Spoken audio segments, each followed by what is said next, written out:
Touch screen 360 convertible HP ল্যাপটপগুলো কিন্তু মার্কেটে সবচেয়ে জনপ্রিয় হওয়ার কারণ হচ্ছে এগুলোর বিল্ড কোয়ালিটি এবং ল্যাপটপের লুকিং। ল্যাপটপটা দেখেন কতটা সুপার স্লিম একটা ডিভাইস, তার পাশাপাশি একটা লুকিংটা দেখেন fully metal body silver colour, দেখলেই পছন্দ হতে বাধ্য। যারা স্মার্ট ডিভাইস চাচ্ছিলেন তাদের জন্য কিন্তু বেস্ট। পাশাপাশি আমি আপনাকে ভালো কনফিগারেশন অফার করতেছি।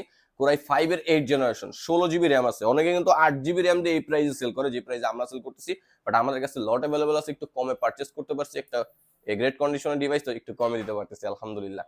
16 GB RAM, 8 GB graphic, 256 GB SSD, 13.3 inch display, HD webcam support, ওয়েবক্যামের মধ্যে বিল্ট ইন শাটার প্রোটেক্টরও আছে। তার পাশাপাশি কিবোর্ড ব্যাকলাইট আর সাউন্ড সিস্টেম খুবই সুন্দর, ব্যাং এন্ড অলপশনের স্টেরিও স্পিকারের sound system, fingerprint sensor available.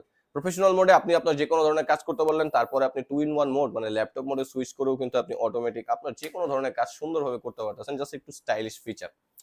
আপনি যখন ট্যাবলেট মোডে সুইচ করবেন তখন কিন্তু কিবোর্ডটা একেবারে ডিসেবল হয়ে যাবে, সেক্ষেত্রে আপনার ট্যাবলেট মোডে ইউজ করতে কোনো ধরনের কোনো